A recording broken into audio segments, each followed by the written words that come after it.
In one of the dark dungeons, an adventurer named Rude was furiously devouring a huge monster. His right arm was broken in several places and appeared to be swollen and terribly blue. A desperate adventurer, sitting on the carcass of a dead monster, suddenly felt an incredible aura emanating either from the killed one or from himself. An aura began to accumulate in Rude's body, spreading through his veins like a hot flame, and all his wounds were healed right before his eyes. A huge force arose inside the young seeker and burst out as if tearing his body apart. In the dark corners of the dungeon, more than one pair of predatory eyes of hidden monsters looked at the hero's transformation. After waiting for the moment, monsters of various stripes, from arachnids to huge wolves with sharp fangs, came out of the shadows intending to attack Rude. However, the adventurer was ready for such a turn, and a huge axe began to glow in his hands. He was seized by an indescribable feeling of euphoria, and he killed the monsters one by one, enjoying the process. After some time, Rude staggered back and seemed to be barely able to stand on his feet. He suddenly felt very nauseous and, in addition, had a headache. Taking advantage of the moment, the monsters immediately attacked the weakened and staggering adventurer. Rude found himself practically buried under a barrage of sharp, poisonous, and carnivorous claws and fangs. Suddenly, the rage and strength that had previously prevailed in him took over again, and Rude cut his enemies with incredible cruelty. Time after time, the adventurer killed and consumed the flesh of monsters, increasing his strength with each bit of monsters he bit. Seemingly angry at the existence of a force capable of killing so many monsters, a huge snake crawled out to meet the seeker. The snake attacked sharply and tried to swallow the man. But Rude was not so simple and defended himself with a huge axe, thrusting it across the snake's mouth. While the adventurer held the snake's mouth, yellow lightning began to flash around him. A moment later, small flashes turned into a huge discharge, and, as if by divine power, the entire snake was pierced through and through by lightning of unprecedented proportions. Rude went on, killing all the monsters on his way, devouring their flesh and gaining more and more powerful strength and great abilities. Having devoured the next monster, the hero acquired the ability to control bonds and, using the same ability, attacked others. Having overcome so many obstacles, Rude could barely stand on his feet, but the only desire to get out of this hell alive kept him conscious. However, what he saw in front of him in the next moment shocked him. Before his eyes stood dozens, maybe hundreds of monsters of the most diverse types, and looked at him with one single desire: to kill. Rude stood in front of this huge and bloodthirsty army completely alone, and his only ally was his axe, which he was dragging exhaustedly along the ground. The border city of Bologna was located on an endless and picturesque plain near a river and mountain ranges. The territory of the city was associated with several labyrinths, among which was the one called the Poisonous Labyrinth. The air in this labyrinth discouraged adventurers from exploring it. Almost all seekers hated and avoided this labyrinth, but Rude was a frequent visitor here, for which he was nicknamed the Unclean Picker. After several dark turns in the labyrinth, the adventurer reached a small cave completely covered with green grass. It was an impure herb with purifying effects, and Rude collected some for sale, carefully putting it in a bag.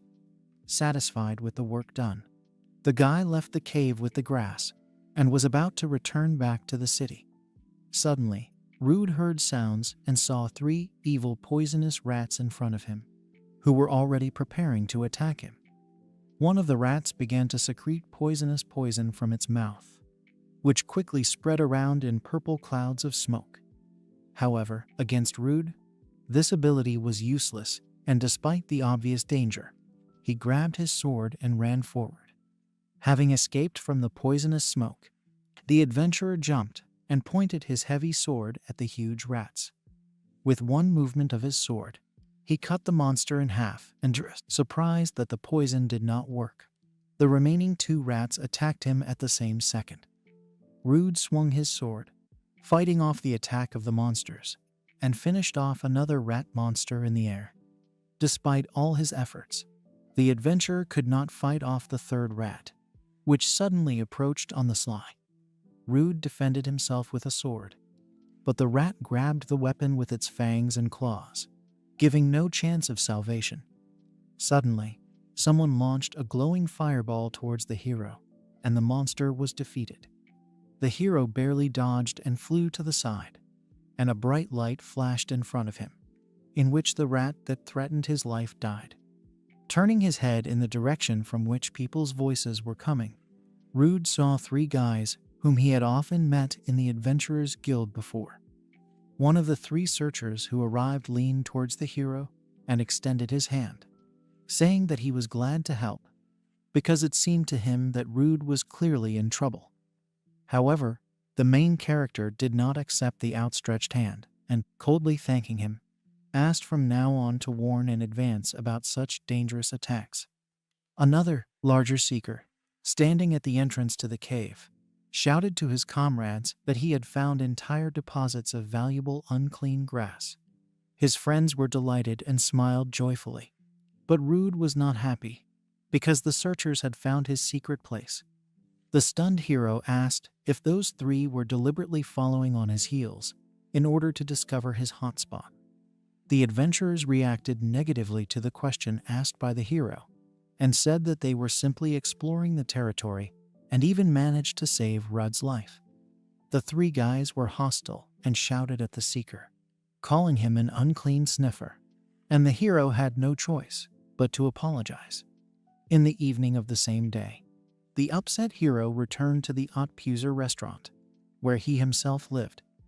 But even in a place that he could call home, the hero was treated with disdain and cruelty.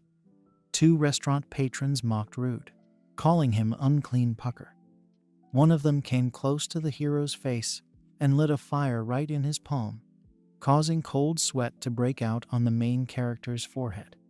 They laughed in the hero's face, saying that he had no right to call himself an adventurer without any offensive abilities. Rude understood why they bullied him so much and could not answer the offenders, because they were many times stronger, and in the event of a fight, he would still not be able to win. The hero had only one special ability, which annulled any outside influence. Thanks to this ability, he could calmly explore all kinds of poisonous labyrinths, while others were unable to do so. However, it did not provide any advantage in the fight against monsters, which is the main point for an adventurer. Rude sadly trudged along the night street, realizing all his insignificance and weakness. Having reached his room, he curled up on the bed and wondered if his limit was really the life of an unclean hack whom everyone despised.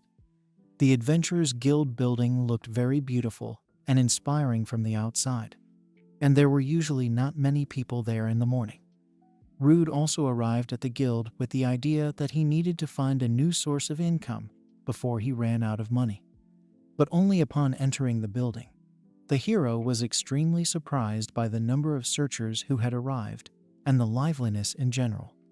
He approached the counter, where a girl was sitting with a distant expression on her face, and asked if any new orders had been delivered. The girl looked up and said hello indifferently, answering that they had recently opened a new labyrinth. Rude's eyes widened and his ears began to ring from the information he heard. He was sure that the new labyrinth was full of treasures, magic items, and other valuables. While the adventurer was engrossed in his thoughts and thinking that it was now clear why so many people had gathered here, the girl behind the counter called out to him. The girl pointed her finger at a sign with a picture of unclean grass and said that now the price for this product has been greatly reduced from today. Rude was very surprised and literally shouted his indignation at this in the girl's face.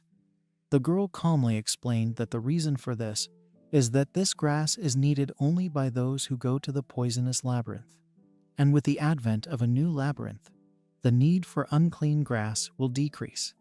This news knocked the ground out from under our hero's feet and made him feel despondent, because unclean grass was his only source of income. However, The bad news did not end there, and the girl also said that the new labyrinth is called the Avelio Mountains, and that Rudd cannot go there. In response to the hero's indignation, the girl only showed him a piece of paper that said that adventurers of rank D and higher were allowed into the labyrinth, and Rude, unfortunately, only had rank E.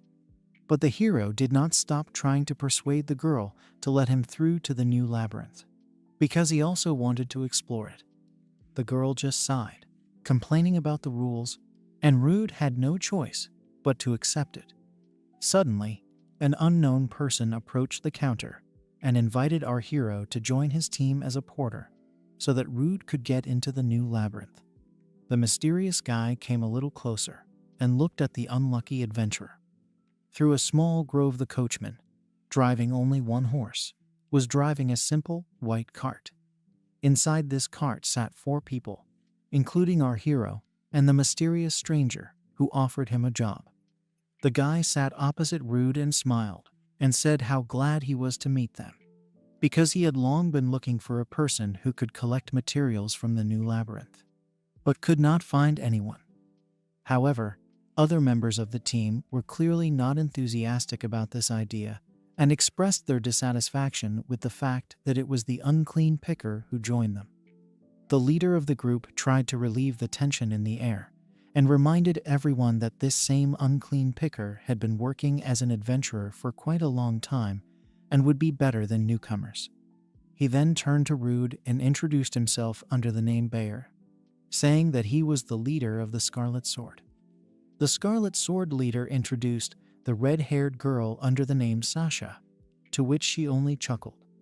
Bayer called the guy in the armor Rick, and the latter was also not particularly friendly, and all members of the group turned out to be D rank.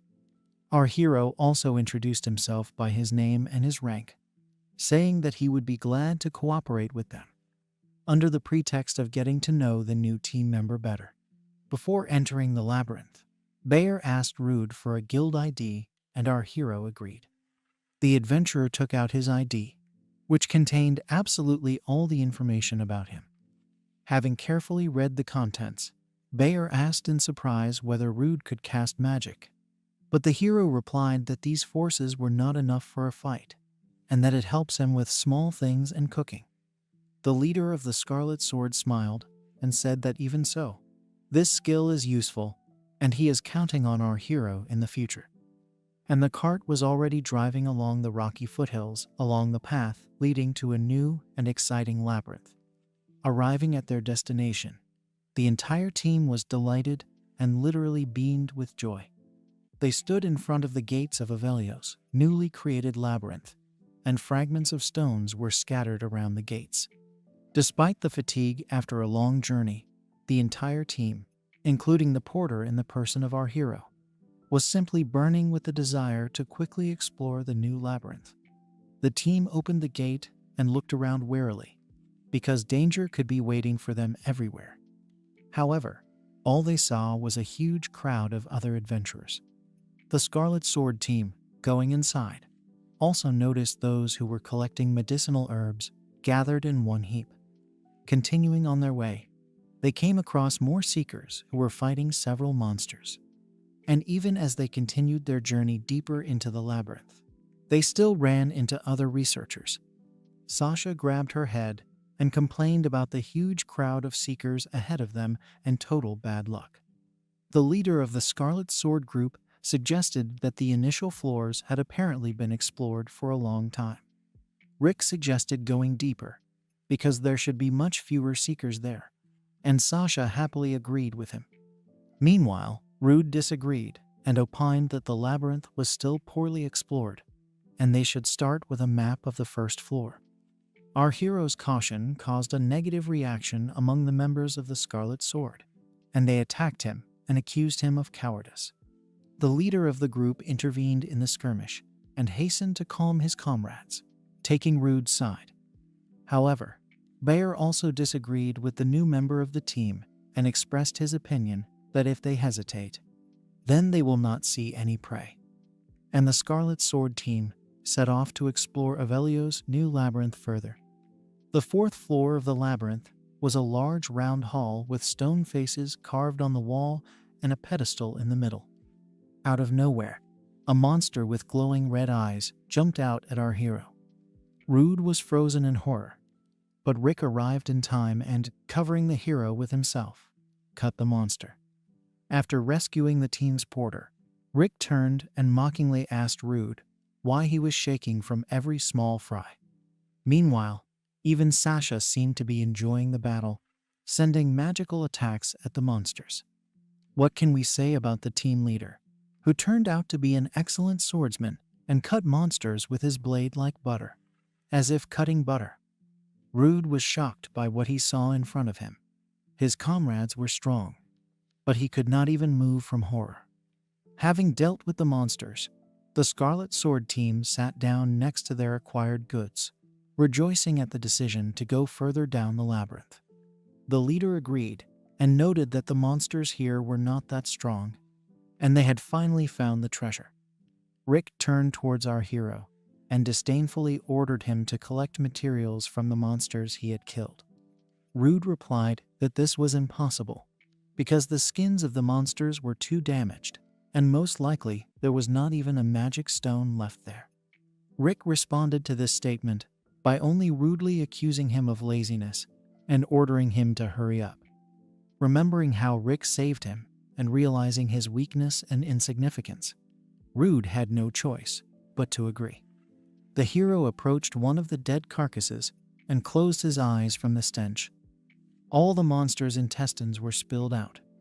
Using his little skill in magic, the adventurer lit a small flame on his finger. Rude decided to burn the damaged parts of the body a little so that the work would go faster. Watching the hero, Rick only laughed at his actions, asking if Kovaruga wanted to eat his monster.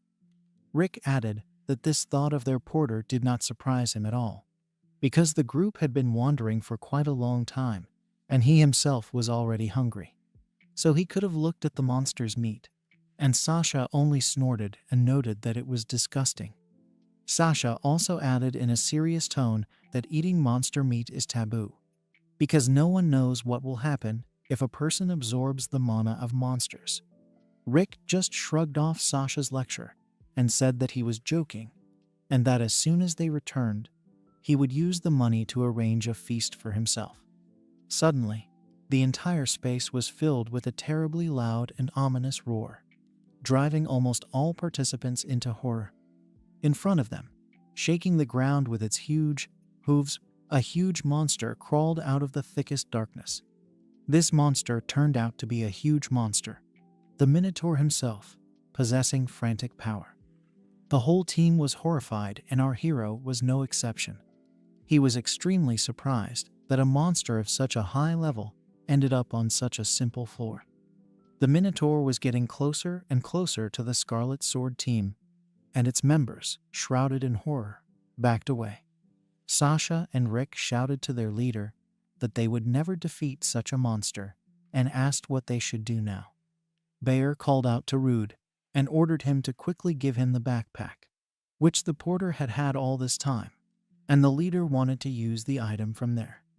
Taking the backpack from the hero, the leader ordered not to take his eyes off the Minotaur, who was getting closer and closer.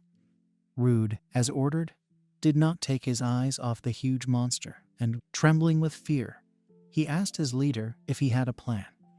Bayer just smiled and said that there was a plan, swinging his sword behind our hero. The team leader attacked our hero, leaving a large wound on his back from which blood immediately gushed out. Rude fell to the ground and screamed in pain, and the leader who had stabbed him in the back began calling for his comrades. Running up, Rick threw his axe near the adventurer lying on the ground and sacrificed to attract the monster's attention to him. Sasha, having reached her teammates, used acceleration magic so that they could get out faster. Rude was breathing heavily, and seeing how he was being thrown, asked the Scarlet Sword team if they had planned this from the very beginning. The leader of the group just grinned and replied that it was natural, because no one in their right mind would team up with an unclean scumbag. The trio left the wounded adventurer behind and wished him luck as they ran away. Rude was left alone with a huge minotaur and was unable to even stand up. He watched the minotaur swing and could not control his body to do anything. Only at the very last moment does the adventurer manage to dodge the attack. Before Rude had time to come to his senses after the first attack, the monster launched the next attack. This time, the hero failed to dodge, and the minotaur slammed him into the wall with all his might, leaving huge cracks on it. Having received such a crushing blow, a sharp pain pierced Rude's body, and he coughed up blood. The previously cracked wall behind the hero suddenly collapsed, and the minotaur and the man suddenly flew into the cliff. The cliff was very deep, and they fell for what seemed like an eternity, plunging into the very depths of the labyrinth. Rude woke up already in the very depths of the huge labyrinth, and was very surprised that he was alive. He was lying on the carcass of a minotaur who had died from a fall, and decided that the monster's body had softened his fall. The adventurer realized that even if he survived now, his death was only a matter of time, and he was suddenly overcome by a strong feeling of hunger. Closing his eyes, Rude, remembering his life, thought about how insignificant it was, and then suddenly a memory surfaced from his distant childhood, where one man in shining armor told him to never give up, no matter how hard it was. As if maddened, our hero began to tear off the flesh from the dead minotaur with his teeth. The monster's mana began to penetrate his exhausted body, and monsterization began. To replenish blood loss and satisfy his hunger, Rude took risks, fully aware that eating monster meat is taboo. However, this risk, driven by the desire to survive, entailed an unexpected transformation. Rude trudged through the dark corridors, dragging behind him a huge axe thrown to him by one of the traitors. His eyes burned with a thirst for murder like a real monster, and blood flowed from his mouth. He was immediately attacked by many bat monsters who wanted to tear his body into pieces. But Rude used the skill of a deafening roar acquired from the minotaur, which could intimidate opponents. The loud roar undoubtedly had an effect, and the bats were literally torn to pieces by this attack. New ones were approaching to replace the killed monsters, and Rude prepared to defend himself. He used the strength-gained skill and attacked the bats like crazy. Having dealt with a flock of bats, the adventurer began to devour their bodies too, thanks to which he adopted the skills of these monsters. Rude activated the echolocation skill, which detects living beings around and is effective even in the dark. Having learned about all the living creatures in the area, Rude learned that a whole bunch of different monsters were approaching him. However, this time, the unclean scoundrel was no longer trembling with fear, but rather wanted to quickly get to them and taste their flesh himself. A strong roar was heard in the building of the Adventurers Guild. Then the wall at the entrance collapsed and eyewitnesses around froze in confusion. The leader of the Scarlet Sword group was lying unconscious, slammed into the wall, and his two comrades were horrified by what was happening. Before their eyes stood the safe and sound porter, whom they had so zealously sacrificed, and our hero, after repaying the leader Bayer, only coldly said that it was impossible to do that. A little later, in the guest room of the Adventurers Guild, an elderly man was apologizing to Rude, asking if he was tired. The hero replied that everything was fine, and that a much more important question for him was what would happen to those who cruelly abandoned him. The elder replied that all three were tied up by guild employees, and that their case would be thoroughly investigated. He also noted that if their repeated atrocities were confirmed, and they were found to have framed their porters, the Scarlet Sword members would lose all their assets and status as adventurers, and would eventually become slaves. The elder said that the Scarlet Sword group had lost the right to their prey in the new labyrinth, and all the earnings went to Rudu. Our hero was handed a bag full of money, and told that there were about 200,000 Regians in it. Rude walked out of the guest room, confused, and looked at the bag of money in his hands for a long time. He hugged his money tightly, and was glad that he now had enough money for a normal life.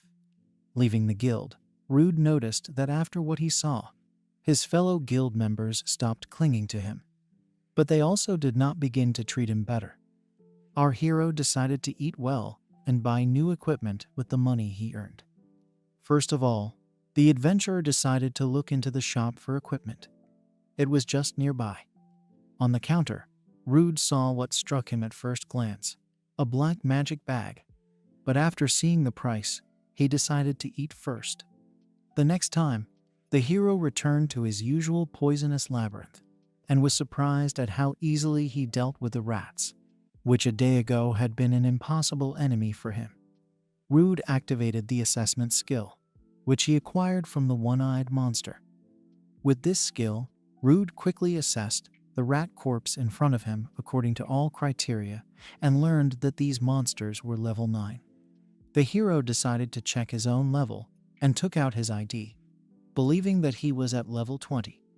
However, seeing that he had reached level 42, Rude was extremely surprised and even somewhat alarmed.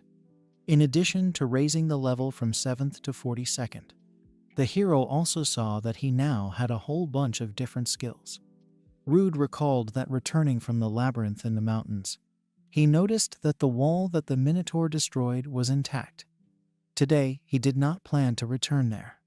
But the hero suddenly wanted to test all his new abilities, and also to try out his new acquisition, a magical bag that captivated him at first sight.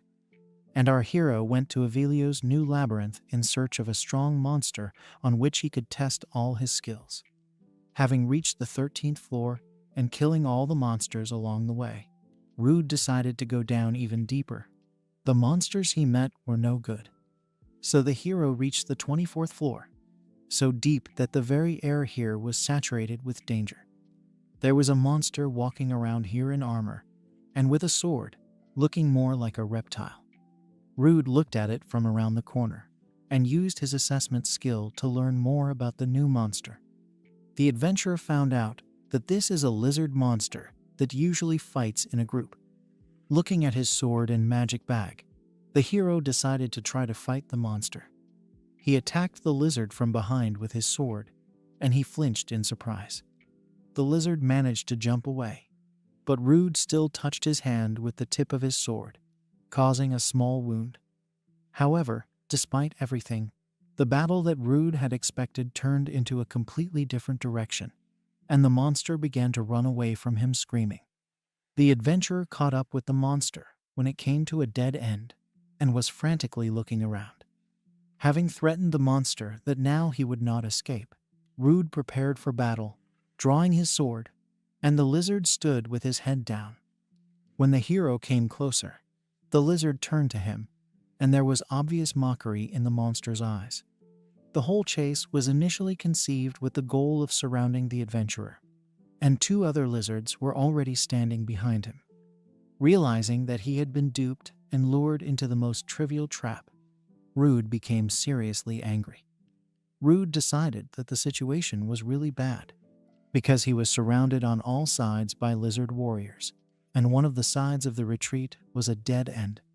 The lizards went on the offensive and attacked one after another, which is why the adventurer could only defend himself. Then the hero decided to attack and kill them one by one, and immediately went on the offensive. He knocked one lizard to the ground and was already swinging in an attack to cut its throat. However, another lizard immediately came to his brother's aid and blocked Rude's attack with a shield. Suddenly, the third lizard attacked the adventurer from behind, and the hero barely dodged. At some point, there were too many monsters surrounding Rude. Moreover, they all worked well together. In the heat of battle, the adventurer recalled that right before the lizards began their operation, Rude heard a high-frequency sound.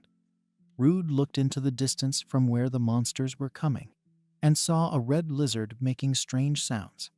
The hero used the assessment skill on the red lizard and found out that this was a lizard commander of the 32nd level who knew how to command well. The adventurer burst into a smile, realizing that this was the very monster he was looking for, the strongest at this level. As if understanding the man's intentions, the lizard commander made a strange and loud sound, heeding which the lizards went on the offensive. They surrounded the hero from all sides and simultaneously attacked with their weapons forward. However, Rude was not at a loss and just in time activated the skill of a surge of strength, with the help of which he fought off the first attack and took the lead. Stepping over the heads of the lizard warriors, he finally reached their commander. The red lizard did not expect such an outcome and did not have time to react properly. Rude took advantage of the situation and attacked the lizard commander, inflicting a wound on his chest with his sword. However, this attack did not bring any results. For some reason, not a scratch was left on the red lizard. Rude was taken aback, and the commander, taking advantage of the moment, immediately advanced his sword in a direct attack. Realizing that he could not evade, the adventurer used the impenetrability skill received from the monster spider. Not understanding what was happening, the lizard commander jumped back closer to his relatives. Meanwhile, Rude decided to check why he felt that he was causing damage. But there was not a scratch left on the commander. While also examining the crowd of lizards, the hero came across one with a wound all over his chest, and in his skills, he saw the distinctive skill of substitution, and the picture came together. Rude rushed forward, and with a lightning-quick movement pierced through the lizard with the substitution skill. Finally, the hero told the dying lizard that it was too hard to be the one on whom other people's cones fall. The red lizard commander became seriously enraged, and his eyes glowed with bloodlust, and he himself let out an even more heart-rending scream. After which absolutely all the remaining lizards, together with their commander, went on the attack. Rude at the same instant activated the skill of controlling the bonds, also received from the spider monster, and soared upward on the web, dodging all attacks. The unexpected skill of the enemy surprised the lizards, and they stood looking up after the adventurer. Taking advantage of the fact that all the lizards were in one place, the hero quickly attacked them using his skill. The entire group found themselves under a huge net and could not move, remaining defenseless. The red lizard commander found himself in exactly the same position, trembling with fear in anticipation of his imminent death. Rude just managed to get closer to the commander, and, raising his sword above his head, he finally said that victory was his. In one movement, the adventurer tore off the red lizard's head and blood began to gush out of it, sprinkling everything around. After killing the lizard commander, Rude cleared the entire floor of lizard monsters, and their corpses lay in crowds around him. Wishing himself a bon appetit, the adventurer reached for his magic bag to do what he came here to do. The magic bag that Rude bought with the proceeds was very spacious. Its internal space was artificially increased by magic. At the same time, the weight of the bag itself, no matter what was in it, from huge swords to various small things, did not change at all. Rude reached into his bag and began to take out kitchen utensils, spices, and various cooking utensils.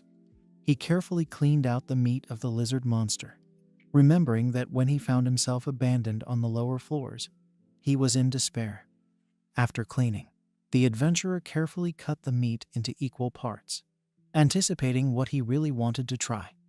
After all the manipulations, the hero put the lizard steak in a frying pan and began to fry it along with spices, because he was curious whether monster meat could be tasty. After some time, the meat was ready, and the smell made Rude's mouth water when looking at this steak. After trying his dish, the adventurer found the answer to his question, and, of course, it turned out that if you cook monster meat, it can be very tasty. While eating the meat, Rude wondered why this meat was so tasty, and the first thing that came to mind was the mana that filled their meat. After a delicious meal of lizard monster meat, the hero gained strength and, inspired, decided to treat himself to an assortment of monsters on the way back.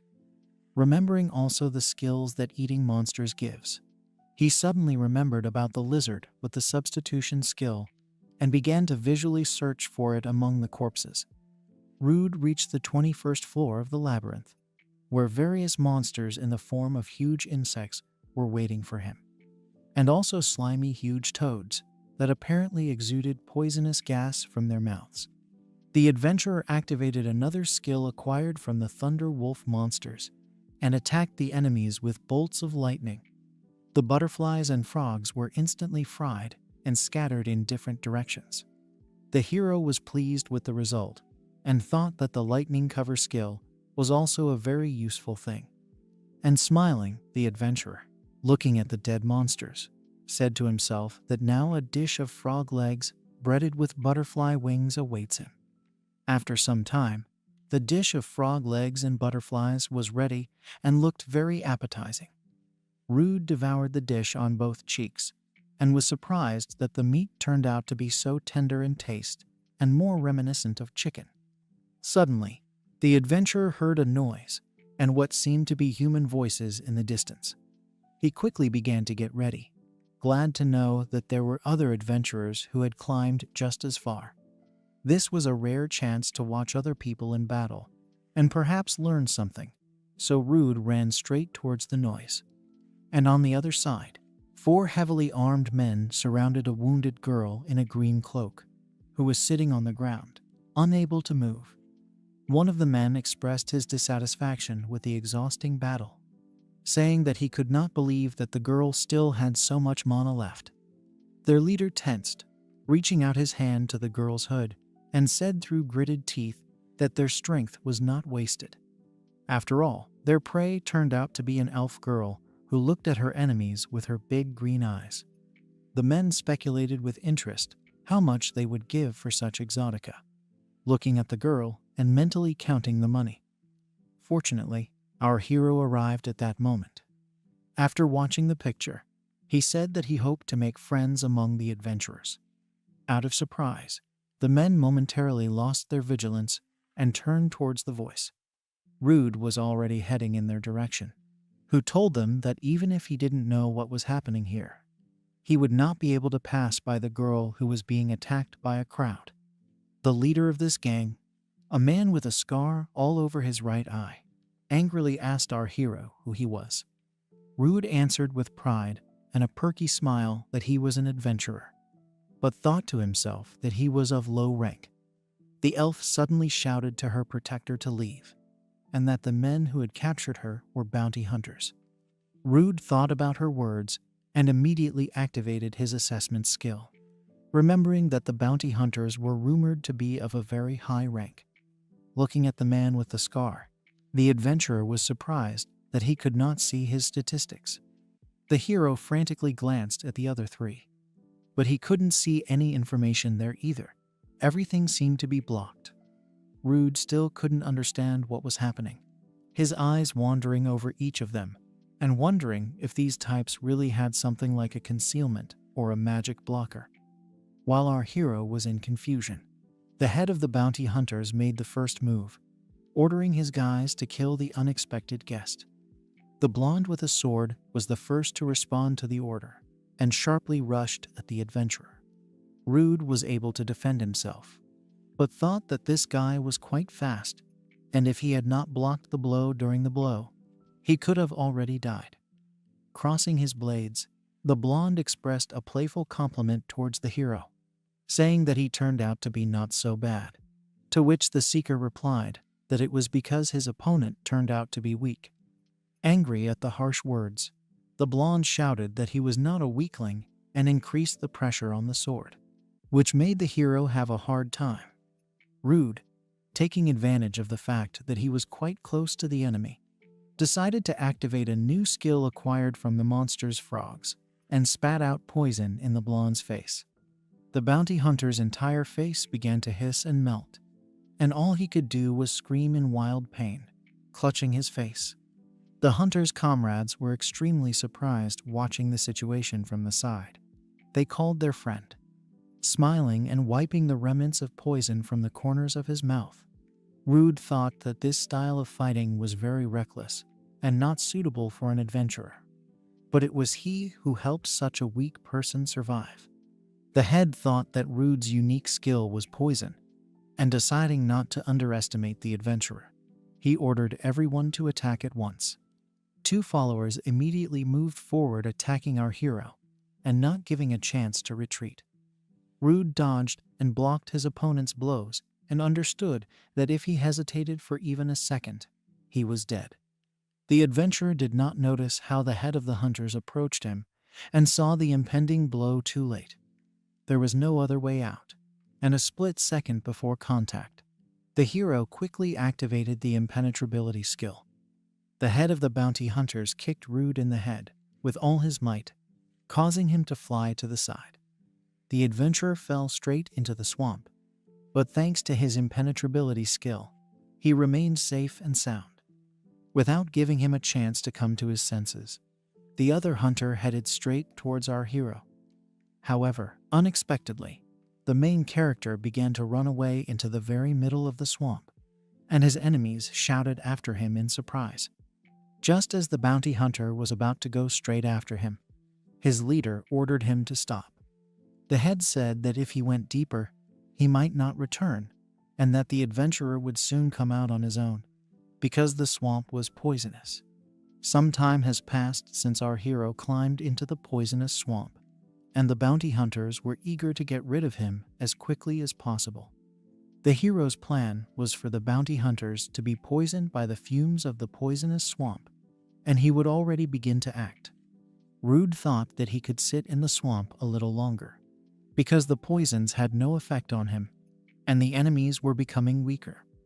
However, he could not ignore the condition of the elf girl he was rescuing, because if he delayed any longer, her wounds might get worse. The adventurer began to emerge from the swamp, asking the hunters how they were feeling and whether the poisoned air was making them feel bad. Deciding that the hero had simply given up, the bounty hunters began to laugh, saying that the guy turned out to be quite troublesome. Coming out of the poisonous swamp, Rude looked more cheerful than ever and told his enemies that the swamp had brought him absolutely no harm, because he was resistant to poisons. Angry after hearing what he heard, the head of the hunters ordered to immediately kill the hero who had fooled them around his finger. This time, the battle was not as interesting as before, because the hunters were greatly weakened. But despite this, they remained outnumbered, and the second hunter unexpectedly attacked the hero from the side. Rude managed to activate the impenetrability skill, and the blow inflicted by the sword did not leave a scratch on him. Next, the adventurer immediately used the Shroud of Lightning skill to quickly end the battle. The skill worked as it should. Two hunters literally fell off their feet, fried by the lightning bolt. Stunned by the unprecedented force, the second hunter, remaining conscious, attacked the hero with screams. And Rude used his new skill acquired from the butterfly monsters on him, an air slash that tore the hunter into pieces. The head of the hunters, who was watching from the side, was horrified and did not understand how a person had so many monster abilities. The adventurer headed towards the remaining hunter, saying that he did not need to know where all these skills came from. Rude rushed into battle, and the hunter understood that even having an advantage in fights with people, the amount of poison that weakened him played a big role. In desperation, he used his agility enchantment skill, which caused his eye to glow. With all his fury, he attacked the adventurer, putting all his remaining power into this attack. Rude also used the skill of the Surge of Strength from the Great Minotaur, because this attack was decisive. The last thing the head of the bounty hunters saw were the pieces of his own broken sword. The next second he fell dead, cut in half, splashing blood, and the hero only said that if the enemy had resistance to poisons, he would have been stronger. The adventurer and the elf girl walked further through the dungeon, and the girl thanked the hero, saying that if it weren't for him, she would not have known what could happen to her. The hero replied that he could not pass by when she needed help, and thought that even though the girl did not show it, the poison had taken a toll on her. Suddenly, the heroes became alarmed when they heard a loud noise coming from some kind of monster. A huge monster moth appeared in front of them and loomed menacingly over the heroes in the air. Rude activated the assessment skill and saw that in front of them was a moth boss with high data. The adventurer sharply attacked the monster, thinking that its huge size did not give it an advantage. But the moth boss did not allow the hero to get closer to him and used an attack with an air slash, from which the seeker simply flew away. The elf miraculously managed to dodge the attack, and our hero asked her if she was okay, to which she replied that she was okay. Rude prepared for the next attack and, looking at the monster, said that even if it flies, this does not mean that it is impossible to reach it. After these words, the hero attacked the monster in response with an air slash and hit the target, wounding the moth. The monster the next moment used paralyzing pollen, flapping its huge wings. Rude grinned, because this attack had no power against him. But he remembered his companion and turned to her. However, the elf also turned out to be not timid and attacked the monster with an air pillar from her staff. The monster crashed into the wall and fell stunned to the ground, causing the sand to rise and all the pollen to disappear. Rude was surprised by the wind magic used and, delighted, decided that nothing less should be expected from the elf. The hero pierced the moth monster's head with his sword, splitting its skull, and the battle was over. The elf girl, coming closer, noticed that neither poison nor paralysis works on our hero, and his skills are the same as those of the local monsters. The hero did not know how to answer or explain this phenomenon to her and looked away, putting away his sword. But the next second the elf girl fell exhausted to the ground, and the hero anxiously asked if she had really been hit by the paralyzing pollen. The elf replied that this was not the case at all and, breathing heavily, suggested that they first get out of this place and promised to tell everything later. Having got out, the heroes found a secluded and cozy place under a huge tree, and the girl, exhaling, said that she felt much better here. After turning to our hero, she said that she had not yet begun her story. She would like to introduce herself and called herself an adventurer named Alicia. Hearing her name, Rude was surprised and asked if she was the same Alicia Emerald Wind, and the girl just laughed and asked if he had really heard about her. Rude replied that he had heard about her S-rank team from the Kingdom of Ludius, which was called Azure Plume, and that all seekers knew about this team, and Rude stopped mid-sentence. Noticing the change in her interlocutor's mood, the elf continued her story, saying that 5 years ago a misfortune befell her team.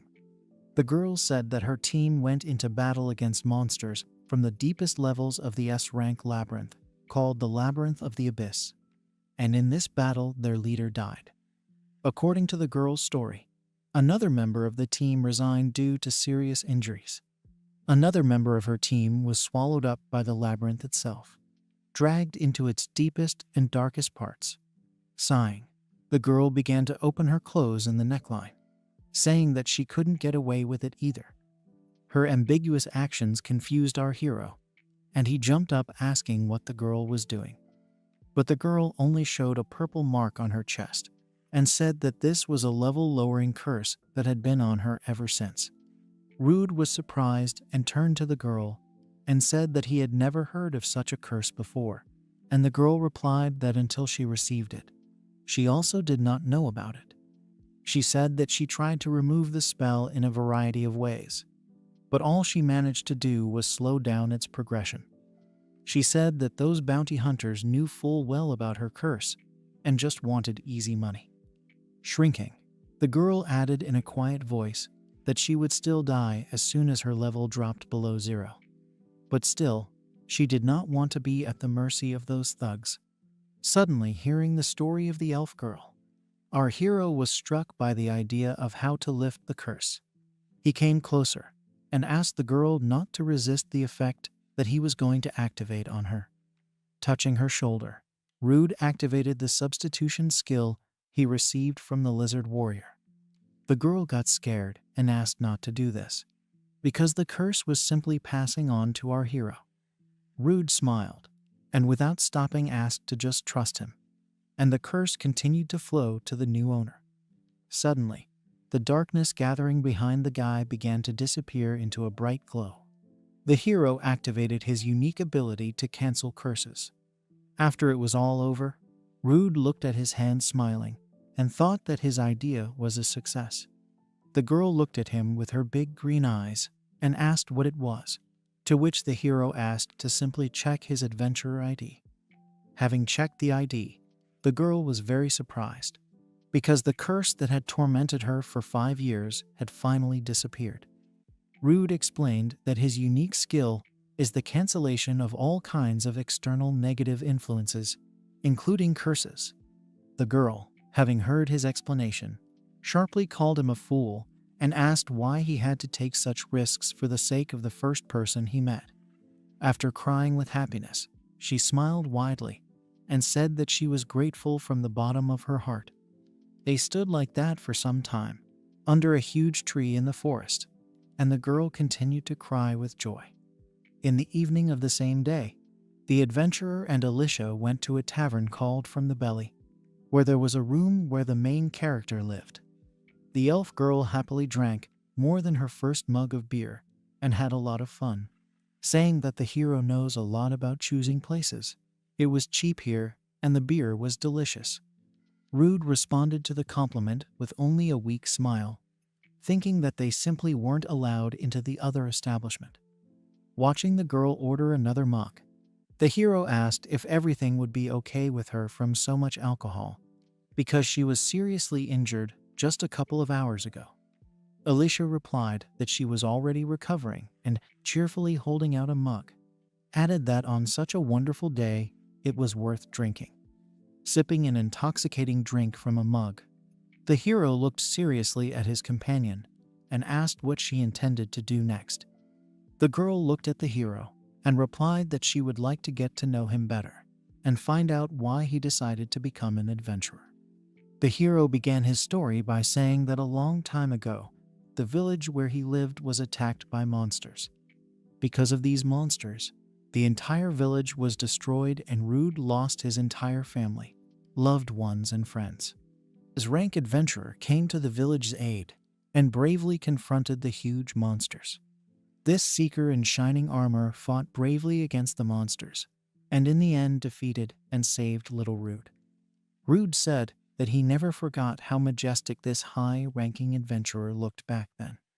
Looking thoughtfully into the distance, the hero added that after that day, he dreamed of becoming as strong so that he could also save people.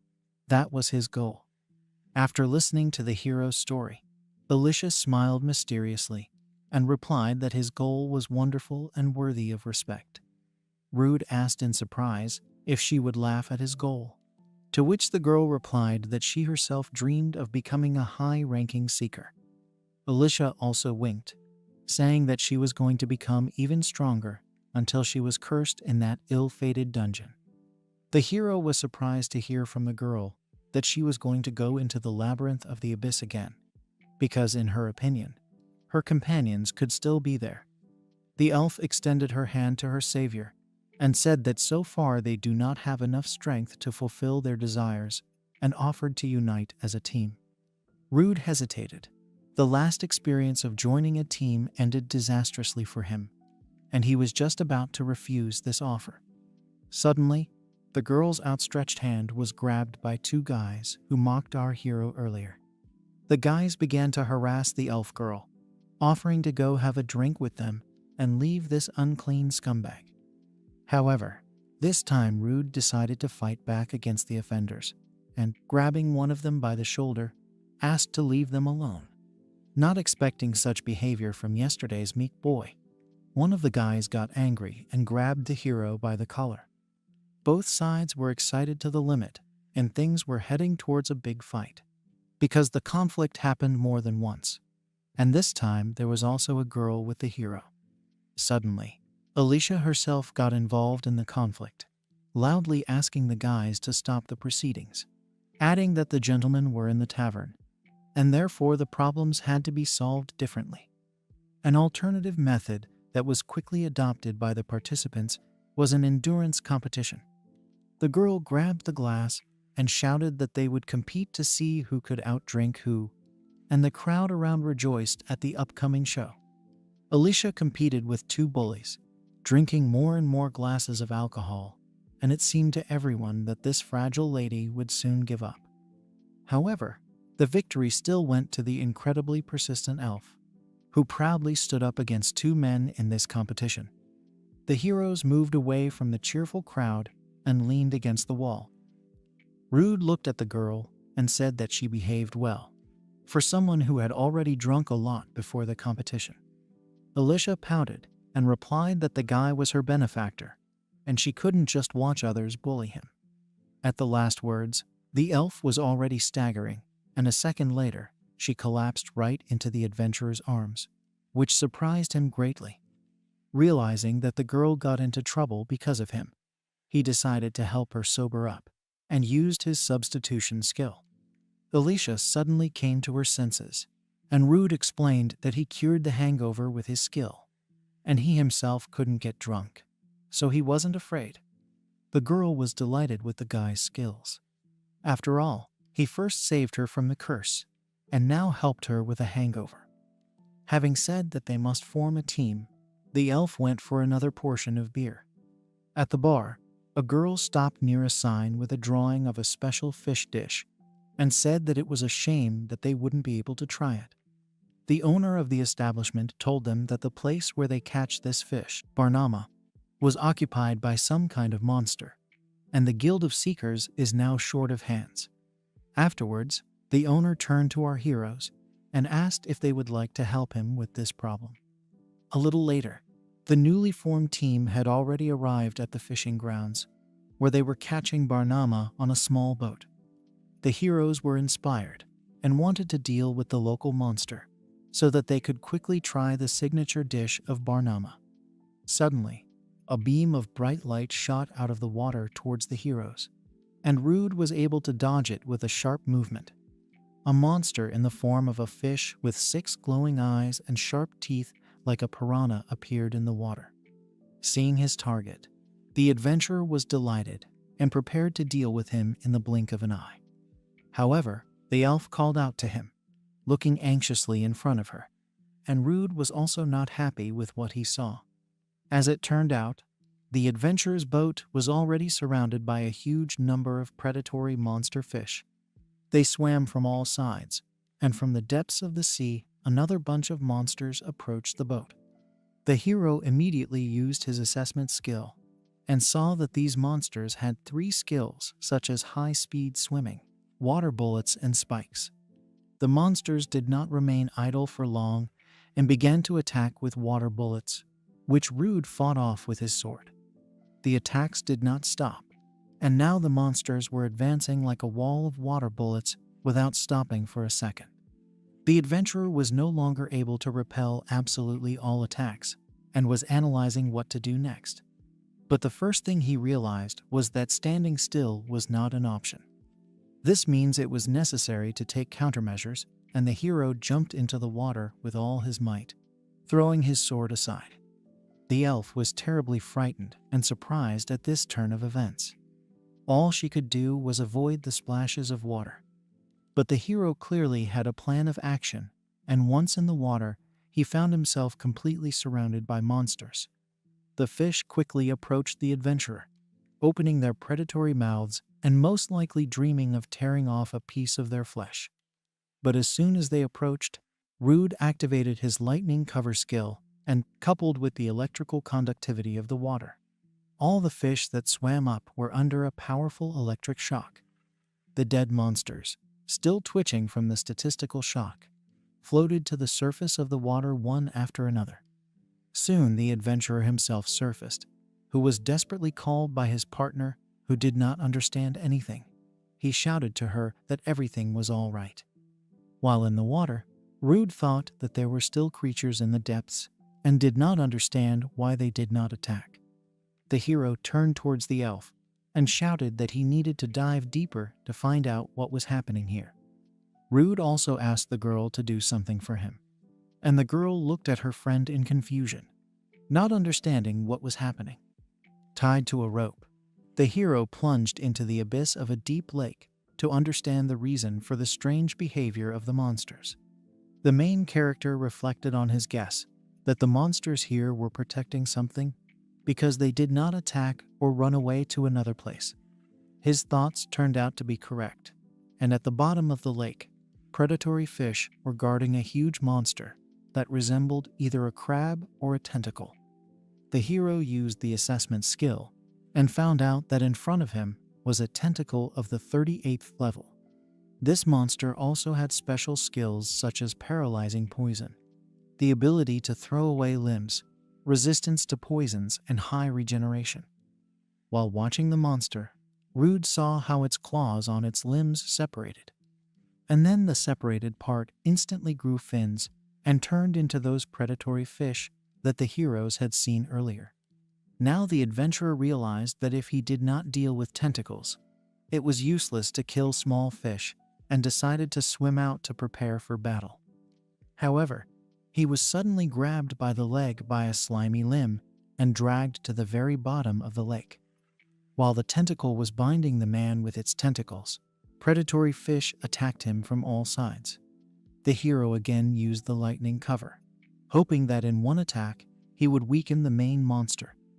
But the tentacle simply got rid of the damaged tentacles and thereby protected itself and avoided damage. The enraged monster was quickly heading towards the adventurer, and our hero was already out of breath. Rude quickly pulled the rope, relying on his partner, whom he had instructed in advance and was waiting for action on her part. Alicia, obediently awaiting news on a small boat, noticed the movement of the rope. Immediately the girl began to act and, with a stream of magical air, inflated the sails to pull out her friend. Rude escaped the sea monster's tentacles at the last moment and swam away thanks to his girlfriend. The heroes arrived on the shore, where the main character, coughing up water from his lungs, tried to come to his senses, and the girl was worried about his condition. Rude rose from the ground and, exhaling with relief, thanked his companion, saying that she saved his life. He looked seriously at Alicia and said that under the water there is a huge tentacle which endlessly breeds predatory fish and also regenerates like crazy. So soon we need to return underwater again. The girl replied that underwater monsters have too much of an advantage in their element, and her magic wouldn't be enough there. She asked if the guy had any plan. The hero replied that there was one way, but he was covered in cold sweat and tried to gather the strength to open up to the girl. Their joint memories flashed through his head, because the elf immediately told him about her curse and even offered to become a team. The hero turned towards the dead fish monster and asked his companion not to tell anyone what she was about to see. Rude returned under the water and, with the help of high-speed swimming acquired from the fish monster, swam closer to the tentacle. Quickly approaching, the adventurer plunged into the flesh of a huge monster in one fell swoop. Afterwards, he used the lightning cover skill and passed an electric discharge through his sword into the monster's body, hitting it right through. The monster was defeated, and all the predatory fish died along with it. And Rude looked at the killed monster and was lost in his thoughts. Now the fishing grounds were normal, but the hero was worried about his girlfriend, who saw him eat the monster, and Rude did not know what she might think about this. Swimming out of the lake, the adventurer saw an empty shore and immediately decided that the elf had abandoned him after she found out the truth. He sadly walked towards land and thought that he had been mistaken about his new acquaintance and was only in vain hoping that she would wait for him. Suddenly Rude heard the voice of a girl asking why he had been in the water for so long and was very surprised. Alicia came out from behind the bushes with an armful of brushwood in her hands and said that she was glad that his friend was not injured, simultaneously asking if he had killed the monster. The hero could only answer that he had figured it out, and the girl smiled and said that she could not sit still, and while she was waiting for him, she decided to collect wood for the fire. Rude still couldn't believe that everything was okay and decided to ask directly if the girl was okay with the guy eating monsters. The girl smiled and replied that she was very surprised by what she saw. But what was much more important for her was that the hero revealed his deepest secret to her and trusted her. What he heard struck the hero to the core, and standing on the azure beach, he thanked the girl for such kindness. Rude turned towards the lake and began to pull something out of the rope, saying that he wanted to gain tentacle skills, and for this purpose he cut off a piece from it. The extended fishing net actually contained claws, tentacles, and a couple of predatory fish. And from the pile of monsters, the hero pulled out an ordinary fish, Barnaba, saying that he caught it especially for his companion, if she didn't mind sharing lunch with a monster like him. The girl just thanked him admiringly and said that she would be happy to eat with her friend. While they were eating and drying wet clothes, the hero decided to tell his girlfriend the story of how he decided to eat monsters. The elf happily devoured her fish, praising the cook and literally beaming with happiness. She looked towards Rude and said that the fact that he eats monsters is really surprising, but added that he had his own reasons for this. The light from the fire played on the hero's face, and he replied that thanks to this, such a doomed weakling with a low rank like him was able to move one step closer to his dream. Alicia smiled and said that with this power, he helped her escape from the bounty hunters, and also freed her from the curse. Suddenly watching the guy gobble up monster meat, the girl expressed the opinion that it must be tasty when cooked. The hero was delighted and said that in fact, monster meat is very tasty when cooked. Rude handed the piece to the girl, asking if she would like to try it too. But the elf refused, saying that there was no guarantee that she would survive it. Alicia turned to her interlocutor and, looking at him again with her clear green eyes, asked if he wanted to become one team. Rude became slightly gloomy at this question and asked the girl if she had any other useful connections among adventurers of her rank. The elf looked down and replied that during the 5 years she lived under the yoke of the curse, most of her friends who did not die in the labyrinth retired, and most of the adventurers were crazy. The girl extended her hand and added that no matter how strong the other seekers were, she could not trust them with her back, and to create a team you need someone you can trust with both your back and your innermost thoughts. A moment later, Celicia added that she could trust our hero with both her thoughts and her back. And from these words, Rude's eyes widened. Closing his eyes, the main character agreed to the most sincere offer to become a team. The next day, the new team headed towards the guild, and Celicia excitedly said that they needed to get ready for their first real teamwork. Rude, sensing the unkind glances of the other seekers, warned his friend that due to his low rank, there might not be many requests. Those around her looked at the girl with admiration, and she replied that this would only be the case for the first time, and the hero had nothing to worry about. The heroes had already reached the guild building and approached the counter with an indifferent red-haired girl, and the elf, holding out her ID, asked her to register them as a team. Even the indifferent guild employee's eyes widened after she saw the elf's certificate with her high rank and skills. The employee asked in surprise why such a strong adventurer needed the unclean picker, persecuted by everyone.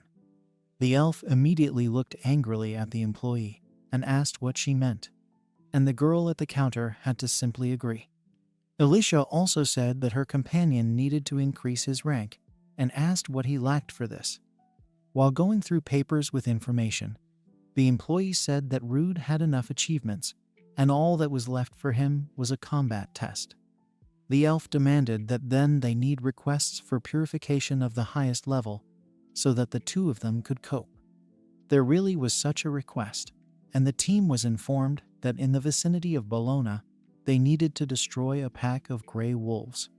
The team immediately set off to carry out the task, and already there, our hero approached the animals using the hiding skill. The wolves noticed the enemy late, and Rude managed to quickly destroy the group he approached, cutting them into pieces with his sword. One of the wolves howled, calling his brothers for help, because even the animals understood that the small group would soon be defeated.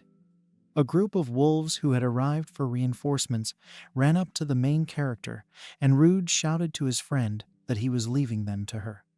The elf was also ready for battle, and, with the help of her staff, began to conjure an attack, calling on her assistant. A small fairy-like creature fluttered up near Cilicia, and the girl addressed him by the name of Sylphide, asking him to lend her strength. This was the elf's unique ability. She cast a special spell, and in the next moment, the girl had already cut several wolves in half. The main character was amazed by the scale of his girlfriend's incredible strength, and after her attack, even a deep ditch remained on the ground. The main character showed his admiration with a gesture, and the girl only embarrassedly replied that after the curse her strength had not yet been restored. Rude thought that it was scary to imagine then her blow at full force. A huge, angry wolf with his pack suddenly jumped from behind onto the main character, and the adventurer did not have time to react to the attack. However, before the pack of wolves had time to deal with the violators of their peace, they disappeared somewhere. As it turned out, the elf also had the ability to soar and, in a moment of danger, lifted her friend and herself high into the sky. The guy thanked his teammate for saving him, and Cilicia, just pointing at the small creature, said that it was all thanks to the baby. The heroes looked down at the wolves and realized that there were about 5 more hiding in the nearby bushes, and even more in the forest itself. The main character looked down and said that in this case, it was time for him to act. His statement caused a question on the girl's face. Rude talked about his echolocation skill, which he learned from the bats in Avelio's labyrinth, and put it into practice. Thus, the main character approximately understood how many and where all the wild wolves are in the forest. Rude turned to the elf and asked to attack in the area that he would point to. And the girl, although she did not understand what her friend was leading to, still agreed. Alicia attacked the area from the air with her impressive wind magic several times. The frightened animals fled, fleeing from spontaneous and powerful attacks, and some of the large flock found themselves torn apart by the pillars of wind. At this time, hiding in the bushes, Rude was thinking about their plan, which he had developed, because echolocation does not work well in open space, which means all that remains for them is to drive all the wolves into one place. After the attack on the area from the air was completed, the next part, according to the plan, was for the main character, who was waiting for all the wolves in a certain place. Having waited for the moment, Rude used his paralyzing pollen skill on the wolves and immobilized all the predators. Later, the heroes, having dealt with all the wolves, put them in one pile and counted 52 individuals. And the elf was glad that they managed to quickly sort everything out. The hero turned to his friend and asked if she was using spirit magic. The girl happily replied that it was so, and that she could borrow the powers of spirits and use their spells that exist in nature. Alicia added that spirits are literally everywhere, although they do not appear often, but you have to pay for their power with your own mana. While the girl was talking about the abilities of spirits, the small spirit Sylphide flew up to Rude's head. After landing on the head of the main character, the Sylphide spirit began to pull his hair. Watching this, the elf laughingly added that this particular spirit loves to mock people. In order to return home faster, the main characters decided to fly back with the help of the magic of the wind spirit, and Rude literally enjoyed this opportunity. The adventurer turned to his friend and asked her what other spirit magic she possessed. The girl replied that her specialization was water, ice, light, and earth, and that the spirits of fire and darkness did not suit her. The heroes continued on their way, while the girl explained that if the caster has low compatibility with the spirit, a ton of mana will be spent on control, and that they may even refuse to give their powers. The little spirit Sylphide suddenly flew up to the face of our protagonist, which made him surprised, and Cilicia said that the spirit liked the hero. However, contrary to all expectations, the spirit again began to mock Rude, pulling his ear with all her might, which caused tenderness in his companion. Suddenly, the heroes noticed a column of smoke and a large fire in front of them, and the hero assumed that there was a village in that direction. And in the very heat of that fire towered a black monster with horns and wings, more reminiscent of a demon in appearance. Every building in the village was engulfed in flames, and the residents, running around in horror and confusion, could not find salvation. Several brave men came out against the monster, trying to save the lives of their loved ones and protect them. The men trembled with fear of this monster, not realizing that such a strong monster had lost in these parts. This powerful and fearsome monster was named Baphomet, and was considered one of the high-ranking monsters. From the magic circle, Baphomet pulled out a fiery spear, and then sent it at lightning speed towards the two people in front of him. The man in the cloak fell and hid behind his friend, who had a shield in his hands.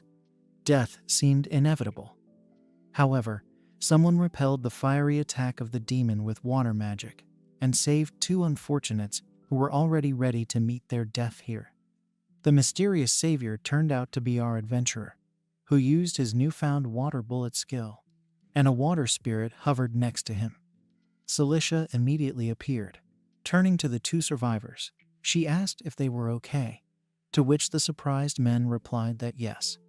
The elf told the guys that they would deal with this monster, and asked them to report on the situation. At this time, Rude was already eager to fight, and ran directly towards Baphomet with a sword in his hands and activating his assessment skill. From the information that our hero received, it became clear that this monster mastered the basics of fire and earth magic, as well as echolocation, and was able to replenish mana, and also had the skill of mental enhancement. The monster also prepared for battle by pulling out 4 fiery spears above itself and pointing them at the adventurer. Rude dodged the fire attacks, but all his thoughts were occupied with the skills that this Baphomet possessed. Full of determination, the hero approached and attacked the monster, thinking that if he ate the meat of this goat, he himself would be able to throw fireballs. Baphomet turned out to be not so simple and blocked the man's direct attack with his steel claws. And then, throwing the man aside, the monster immediately attacked him with fiery spears, not giving him a chance to get closer to himself. Alicia saw the explosion and, noticing the hero flying out of this volley, asked if he was okay. The girl ran closer and offered to exchange information while they had the opportunity, and she also said that the villagers were still alive. The elf added that she asked the guys they met to take care of the evacuation, and that she would not want to add more destruction here, because she herself was unlikely to cope with the monster in one go. The main character thought that her friend's mana reserve had most likely already been depleted from the previous battle, and that most likely he needed to come up with something himself. However, Alicia herself offered to work together and said that she would protect them from magic, asking them to trust her. And Rude rushed forward, determined to attack the monster, no matter what happened, and entrust the rear to his friend. The elf was also ready and prepared water magic from the first attacks of the monster with fiery spears. The counterattack was successful, and Rude realized that when magic of the same level but opposite attributes collides, both charges are cancelled. While our hero was approaching the monster, he was already preparing an attack with earth magic, raising boulders above his head. The girl ordered not to stop and sent stones of the same size as the monster to counter measures. Making his way through the rockfall, Rude was surprised at how precise the shooting of stones of the same mass was. It was clear to him that his friend was saving mana using precise control of magic. Having crept closer, just before the attack, the hero used the skill of a surge of strength and swung his sword. With one move of his sharp sword, the adventurer cut off all the fingers on one of the monster's hands. However, the next moment, the monster, thirsty for revenge, was already about to grab the man with its second hand. Before Rude had time to react, a fiery charge had already hit the monster's head, breaking through it. Alicia directed the shot, which once again saved her comrade, and after a successful attack, She added, smiling, that the monster didn't seem to like his own fire. The village was blazing with fire, and this was watched by the villagers who had taken refuge along with two guys who led the evacuation. A man with a shield, hearing an explosion and a terrible howl, asked out loud whether two adventurers had really managed to defeat that creature. The second man in the cloak asked everyone for forgiveness, adding that if he had not been wounded, he would have been able to help his saviors. Unexpectedly, Alicia approached the people, thanking the guys for coping with the evacuation. The man with the shield immediately stepped forward to the girl, asking if she was okay and if the monster was defeated, to which the girl replied that she was okay. Celicia reported the situation as follows. She said that she had dealt a fatal blow, but if the monster managed to survive, he could attack again and she would need time. The elf turned to the residents, saying that she had a request, to which they replied that they would do anything for her. Shyly, the girl asked if the residents had some food and if they were ready to share with her, because she was very hungry. At this time, on the outskirts of the village in the forest, Rude was already preparing food for himself from the meat of the monster, and the remains of his body lay nearby. Celicia approached the makeshift camp, and the hero asked if everything was okay with the residents, to which the girl replied that the evacuation was successful. Sitting down on a stone by the fire, the elf added that she told the residents that the battle was not over, thereby buying time for her friend. After apologizing for the inconvenience and thanking his friend, Rude decided to start his long-awaited meal. And for lunch, he prepared soup from Baphomet meat, which is not only different in taste, but will also bring new strength to its owner. Having tasted it, the hero noted that the dish slightly stinks of lamb, but if you close your eyes to it, then this is a real delicacy. The elf only added that the dish really looked appetizing, but she felt uneasy about the fact that someone was eating a humanoid monster. Rude became a little sad and thought that his friend was actually right, and what scared him more was that he was already used to eating monsters. A sharp noise coming from the bushes attracted the attention of our heroes, and they became alarmed. The peaceful meal of the heroes was disrupted by wild boar monsters living in this forest, and they crowded straight towards the heroes. The elf prepared to defend herself, but Rude calmly stood up and said that since it came to that, it was time to try something. He moved his hand forward, and in the next 10 seconds, absolutely nothing happened, which greatly puzzled him. The wild boars were not so patient and attacked the heroes in one rush, destroying their camp and the fire with food. The girl turned to her friend and asked why he didn't conjure anything. She was expecting some kind of action. She also said that now her mana was really running out, so she wouldn't be able to help. But the hero didn't listen to her at all and muttered under his breath that he wouldn't forgive. He angrily told how long he had been processing the monster's meat in order to enjoy dinner, and would never forgive those who ruined it. But these words made the elf feel uneasy. Just as Rude was about to take revenge on the wild boars for his ruined lunch, his girlfriend grabbed him and asked him to calm down. Celicia said that these boars have an offensive skill, which gives significant acceleration power, and that everything in their path falls apart. The heroes found themselves surrounded by wild boars and decided to break the distance or climb higher, where the attack would not reach them. In other words, the heroes simply decided to flee into the depths of the forest, somewhere where the monsters would not find them. After some time, the team broke away from the chase by climbing high into a tree. The elf asked the hero in a whisper what kind of magic he used and why it didn't work. Rude replied that this was the first time this had happened, and he had never had a skill fail to work. The girl offered to test her skills with an assessment, and the guy agreed, deciding that it was a good idea. After testing the new skills, Rude said that the data says that you need to intuitively understand how to use magical abilities. After thinking about the situation, the elf replied that there was only one answer left and Rude's brain was simply incapable of comprehending magic. The girl also offered her version that in order to use the magic of monsters, the hero must learn to control the mana of monsters. The hero decided to try to control mana, and the girl added that she doesn't know much about the mana of monsters, but Rude still absorbs their power. The adventurer sank into himself and began to remember his feelings when he first ate the monster. He remembered and tried to recreate the same sensations that happened to him when the Minotaur's mana covered his head. He felt a surge of strength and, opening his eyes, saw in front of him magic circles like those of the monster Baphomet. Rude felt the mana and enjoyed being able to use it as an extension of his body. Cicely watched in fascination as Rude learned magic so powerful for him in the blink of an eye. And at this time, our hero's first magical attack fell on the wild boars that were below. This attack caused a huge explosion in the forest, disturbing the peace and quiet of the dense night forest. On a calm and quiet night in the dark sky, the souls of wild boars who died from the punishment of the adventurer rose high to the stars. On the fire, lined with stones, there was a small frying pan in which cutlets from these wild boars were fried.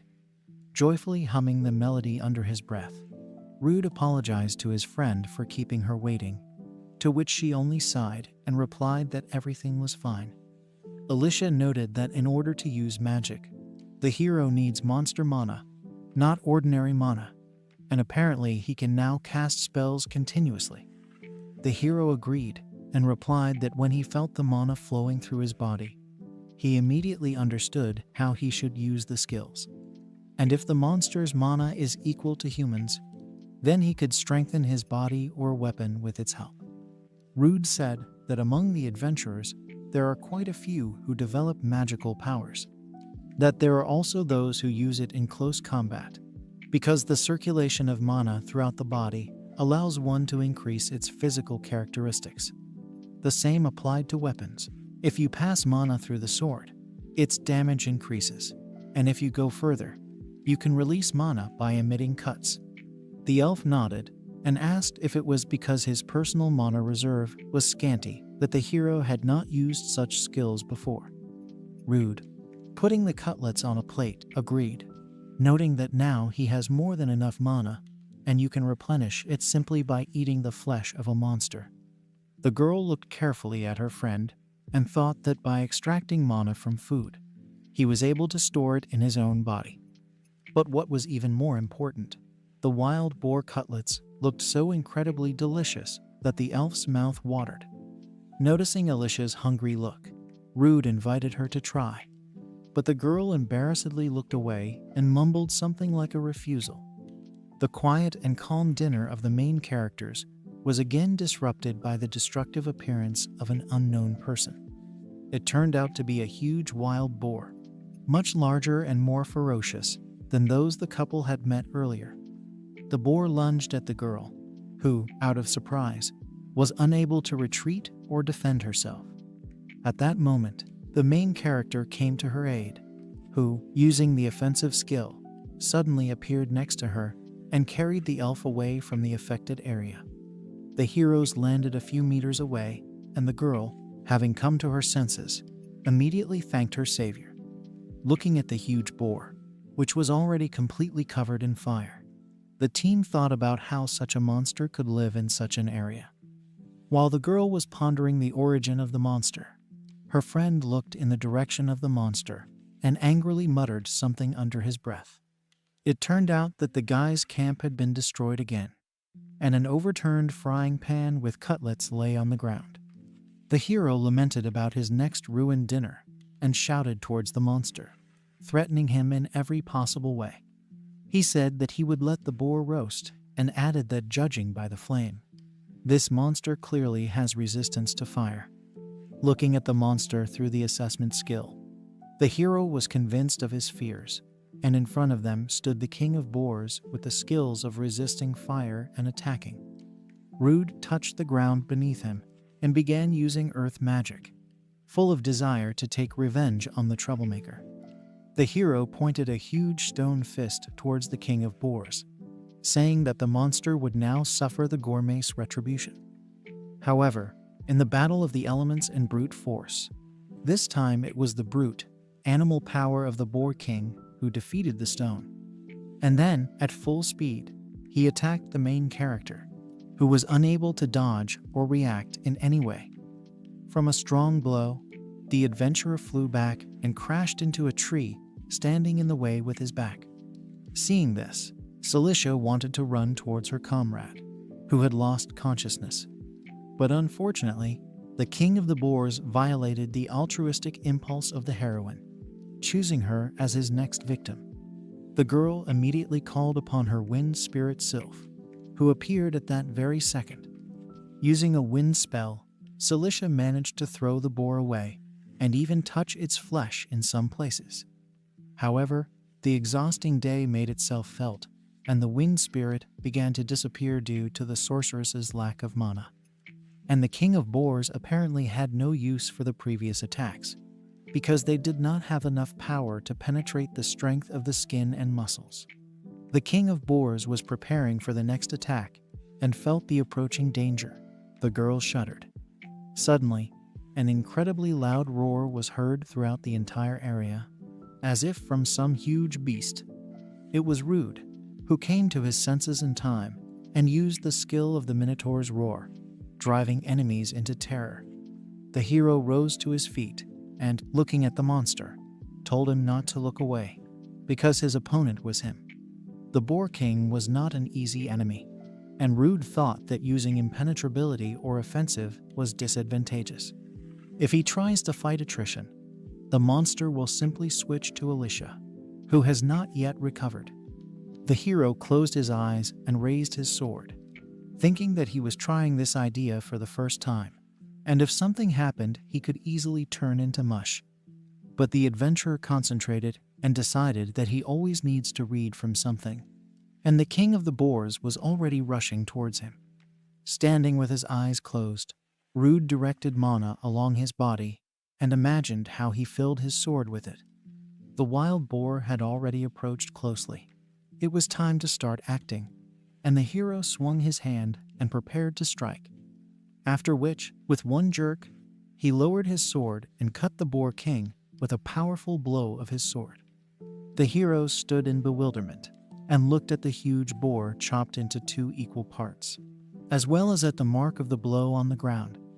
The girl looked at her friend with surprised eyes and asked if he used his mana to strengthen the weapon, even without practice. Smiling, the hero replied that he simply knew that such a thing was possible. He told how he released mana, but he was interrupted by a crash. After a small crack, the hero's sword broke into pieces right in his hands, apparently unable to withstand the invested mana.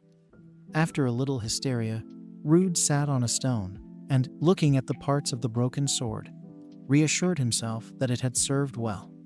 Cilicia, trying to support her friend, explained that apparently the mana invested in the sword was too great. The quiet night in these parts continued, and the heroes decided to finish all their work and return home. On the 7th floor of the poisonous labyrinth, a team of adventurers fought, having previously stolen our hero's secret place. They fought against a great poisonous rat, and the magician attacked it with fireballs, from which the monster jumped to the side. Then the second member of the team attacked the huge rat, hitting it with all his strength with his shoulder, and the rat squealed in pain. The very last and decisive blow fell on the swordsman, who was already standing ready, and by striking with his sword, he finished off the rat. The magician approached the corpse of the killed beast and, looking contentedly, said that the highest level of the rat species, the great poisonous rat, was a difficult opponent. The remaining 2 team members happily replied that even such a monster was not an obstacle to their well-coordinated teamwork. Suddenly, the swordsman heard some noise and looking at his reaction, his friends asked if everything was okay. The swordsman stepped aside and replied that he thought he heard something in that direction. Following him, the guys found a staircase and a turn that they had not encountered before. And as they descended, they were glad that they had found a secret passage. Having reached the end, the guys saw something beautiful in front of them, and all three of them blushed and held their breath with admiration. In front of them, on a small ledge, near a wall painted with ancient writings, stood a chest with golden frills. Friends checked the chest for traps and wondered what could be there. Opening the chest, they pulled out a large black sword with a red stone on the hilt and admired the fact that the sword looked powerful and magical power emanated from it. Having heard about magical power, the larger guy asked his friend if he was sure that the sword was not cursed. But the magician intervened in the conversation. The magician began to convince his friend that this was pure luck, because the dirty trick had not been seen for a long time, and they had to look for other ways to make easy money. The magician convinced everyone that this was just a gift of fate for all their joint efforts, and the team agreed, cheerful at the thought. The large comrade, remembering about the unclean picker, said that he was sure that he had seen him with an incredibly beautiful elf. Others laughed when they heard this, saying that this was too impudent for a trickster, and he should be punished so that he knows his place. As the friends left the secret room, the largest member of the team looked doubtfully at the chest and the paintings behind it. And as if echoing the fears of the adventurer, the sword in his friend's hand seemed to whisper requests to kill. But no one had heard the whisper yet. Meanwhile, our heroes had already returned to the border town of Bologna, and Rude was telling his girlfriend that they were going to his friend, the owner of a weapon shop. In the weapon shop, the dwarf's hammer, the owner named Doim, looked with interest at a fragment of a sword that he had once personally forged. The dwarf looked sternly at the hero and asked what he filled this sword with, because it couldn't easily crumble even from brute physical force. Hearing the question, the elf asked what Rude intended to do, to which the guy smiled and replied that he would explain everything as it is. The hero said that he had known old Doim for a long time and was sure that he was not one of those who spill other people's secrets. Three were sitting at the table, and the old dwarf asked the hero about the powers he gets from eating monsters.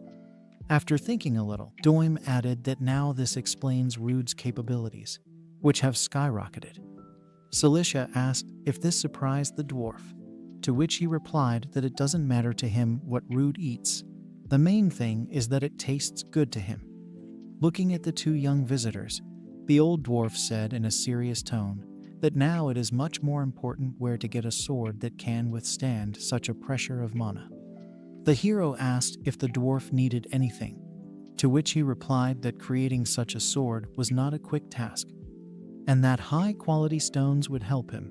And Rude, hearing this, reached into his bag, answering that he had a couple of these with him. Rude pulled out 3 stones of different colors. Red, yellow, and green stones reflected the sunlight when they hit the dwarf's table. Old man Doim was surprised to see the stones, because he immediately realized that they belonged to the lizard commander, Baphomet, and the Minotaur.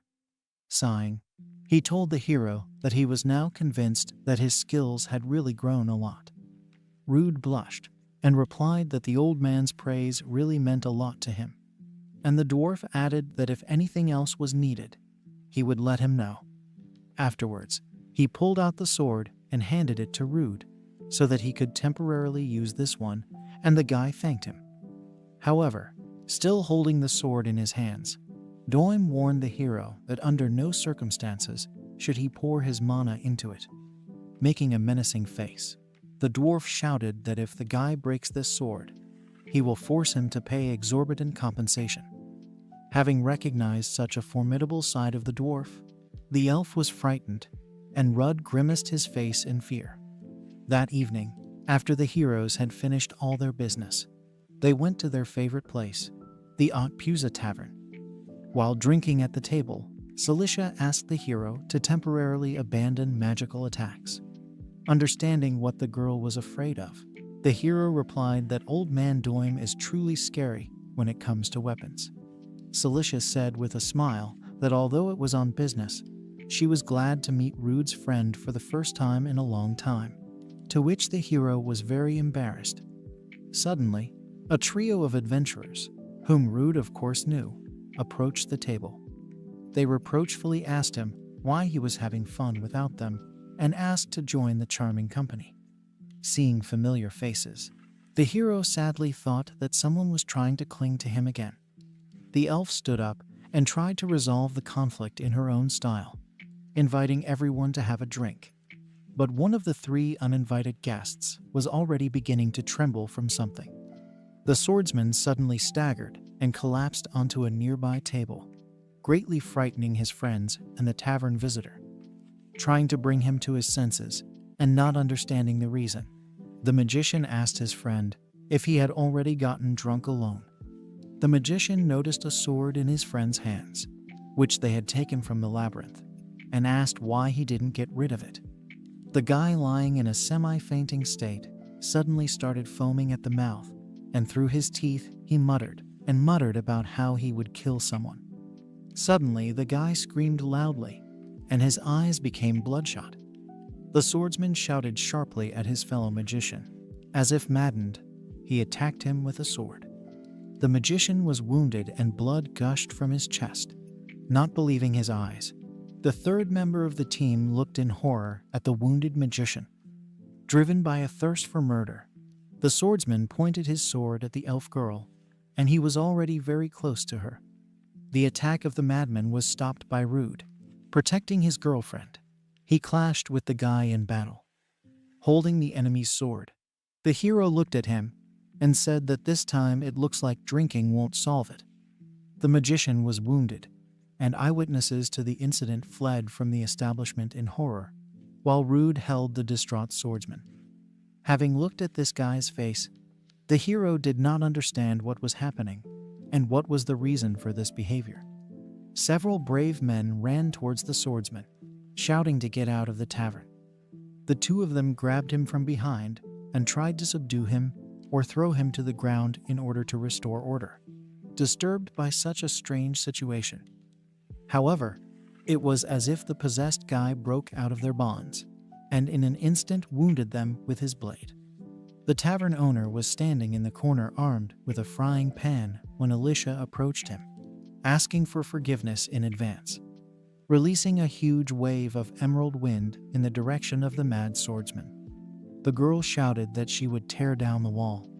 Indeed, a second later, the guy flew out into the street after the attack of such a strong sorceress, and the wall was demolished. Rude and Alicia, looking outside, asked what was going on with this adventurer, and the tavern manager looked with tears at the demolished wall. After such a powerful blow, the swordsman managed to stay on his feet, and getting up, he kept whispering the word kill. The shocked hero asked his friend if she was holding back during the attack, to which she replied that an ordinary adventurer should not be able to withstand such a thing. However, the swordsman not only survived, but already attacked the heroes and ran towards them, screaming about murder. Rude went to stop the madman, while Alicia gave orders to other seekers to have people with healing magic help the victims. The hero again crossed swords with the possessed seeker and, to be honest, barely restrained him. Therefore, he decided to test an old acquaintance through the assessment skill, and what he saw shocked him. The adventurer realized that the swordsman had become a berserker, but could not yet understand the reason for this madness. The elf shouted to her comrade to step aside. Pointing her staff, the girl said that this time she was going to attack with full force. Rude jumped to the side, and the sorceress charged each berserker with napalm with her magic. The swordsman was thrown aside by a powerful wave, and for some time he could not move. However, after that he moved his strange sword forward, and it began to absorb absolutely all of Alicia's attack. Seeing this, the girl was horrified. But what happened to the berserker drove her into even greater fear. A red aura and tentacles suddenly began to appear from the sword and enveloped the swordsman's hand. Realizing what was happening, the elf shouted to her comrade to be careful, because the sword in the hands of the mad seeker was cursed. In turn, Rude noted that things are now bad for them, because the sword, having absorbed all the girl's magic, only became stronger. In fact, this was the case. Almost the berserker's entire body began to be entangled in red tentacles, and his eyes burned with a thirst for murder. At that same second, the mad swordsman attacked the adventurer from above, using the incredible power from the cursed sword. Rude managed to block the blow with his sword in time and maintained the pressure as best he could. Having repelled the blow, the hero threw off the berserker's sword from his own. At the height of the battle, Rude managed to wound the mad seeker in the leg, although he became stronger each time. Taking a closer look at the wound, the hero noticed that these black and red tentacles were covering his wounds. Watching the battle, Alicia felt helpless, because if she tried to support him with magic, the sword would absorb everything. She had to pick the moment and make a deceptive maneuver. The voice of the third surviving member of the swordsman's team was heard from the hole in the wall. He asked not to kill his friend. Addressing the hero, the guy said that even if he and Rude didn't get along well and treated him poorly, for such a pathetic person, who could only amuse himself with the fact that there is someone weaker than him, friends are the only rays of light. The guy cried and begged for his friend's life. Jumping back, the adventurer smiled and replied that he would try his best. Turning around, he shouted to his partner that he wanted to try a substitution, and she should not interfere. And meanwhile, the berserker was already attacking. Dodging the blows, the hero reflected on the substitution skill and thought that if it took 10 seconds with Alicia. However, this time the problem was how to hold him, while the hero used the substitution skill to lift the curse. The berserker, with his hand shrouded in tentacles, struck the hero in the shoulder with his sword, and from the side, it seemed as if the blow had reached its target.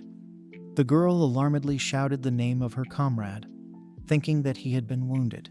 She was ready to immediately rush to his aid. But despite everything, Rude still managed to block the blow with his sword and tremblingly said that all this was too difficult for him. However, as the hero intended, he climbed onto the berserker's hand and blocked the sword by wrapping his legs around the hand. Afterwards, he used the earth magic skill, hoping that the sword could not absorb the monster's mana.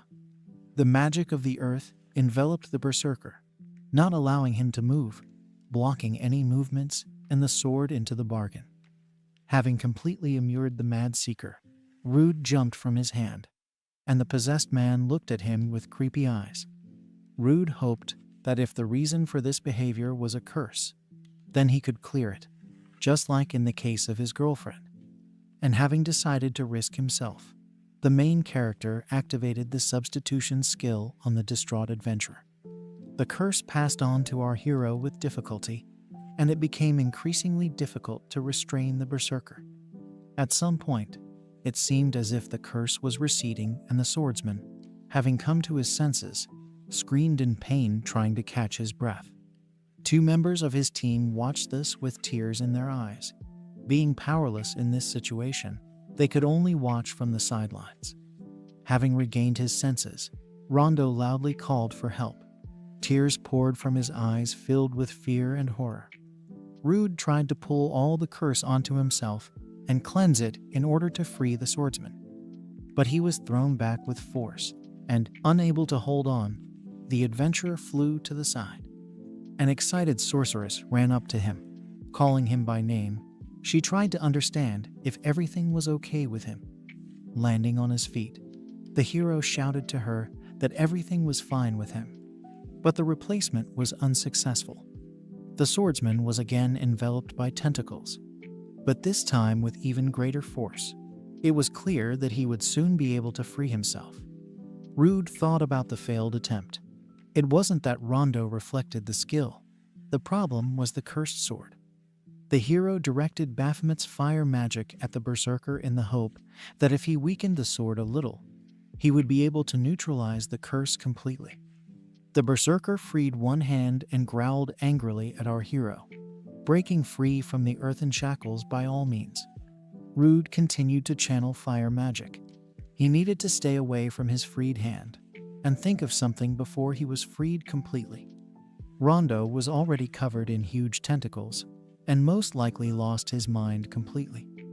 With eyes burning with hatred and malice, the berserker attacked the hero with renewed vigor, arching in different poses. Watching him, Rude was surprised that the berserker's movements were as strange as possible, and he attacked him with new fire magic. However, the freed sword again absorbed the magic, but this time the magic of the monsters, and its effect was unimaginable. The sword and the body shrouded in tentacles began to emit a scarlet bright light and raise gusts of wind. Rondo screamed with all his might. An incomprehensible mana was coming out of his head, eyes, mouth, ears. Through the glow and wind, the elf saw the changes in the body of the possessed man, and they were truly unimaginable. A two-headed curse was flying in front of them, and judging by what the hero learned through assessment, the name of the curse was Graham. Graham attacked the hero while he was in a state of shock, but Rude managed to dodge. The adventurer then engaged the monster, moving toward it with a sword. But unfortunately, the hero fails, because the current incarnation was fast and did not make unnecessary movements like a seasoned fighter. Before Rude had time to come to his senses, the curse was already behind him, trying to cut off his head. However, here an elf flies up to Graham at full speed.